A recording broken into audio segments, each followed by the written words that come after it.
The Spokane City Council has proposed an ordinance to expand the role of the Office of the Police Ombudsman, giving it the ability to investigate the Chief of Police. Some council members have proposed this change to the law under the guise that it is, one, an emergency requiring an immediate change despite the existence of the OPO ordinance for a decade, and two, this brings the Chief of Police under civilian review of the Ombudsman. This entire process started many months ago under the false narrative that I refused to cooperate with an investigation being conducted by the Ombudsman.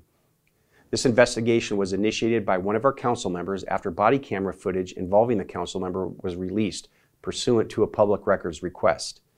What is not being covered is that I did provide an interview to the Ombudsman's office, even answering questions that were beyond the scope of the allegations.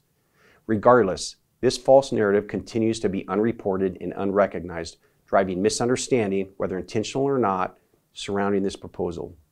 Some background. The police chief is an executive level appointee, as are most department heads, directly accountable to the mayor, our highest elected official.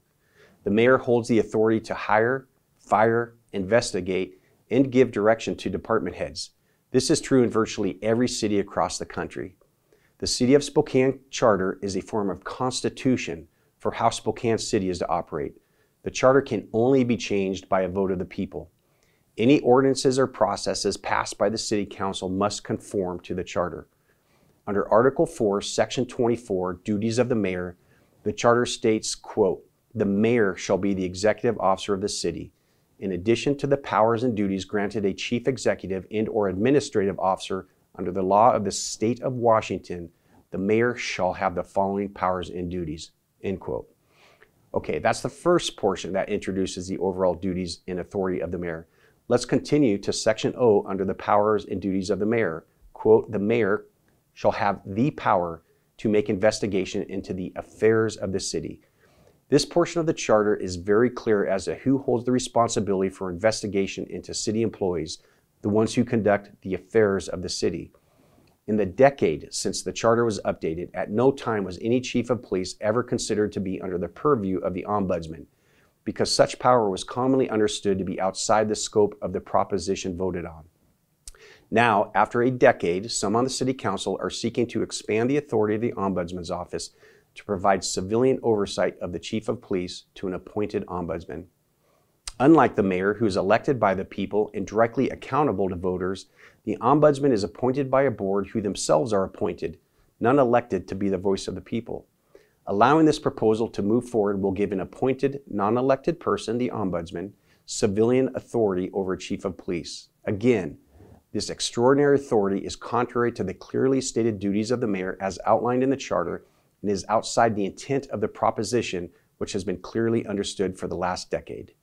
The minimizing I've heard used to describe this proposal to change the authority of the mayor is a disservice to the community of Spokane and a significant change in working conditions for any chief of police.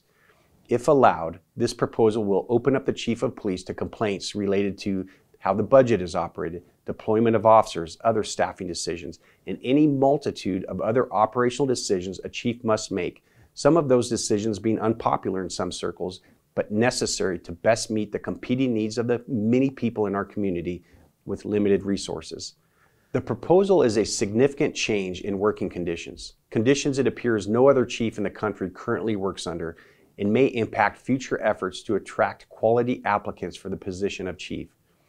The people elect a mayor based on that candidate's vision for the direction of the city. He or she selects a chief who believes in and will implement that vision. The police chief is responsible for crafting, approving, and enforcing department policy. The Ombudsman oversees the disciplinary process the chief implements to accomplish the goal of creating the best public safety for everyone in our community.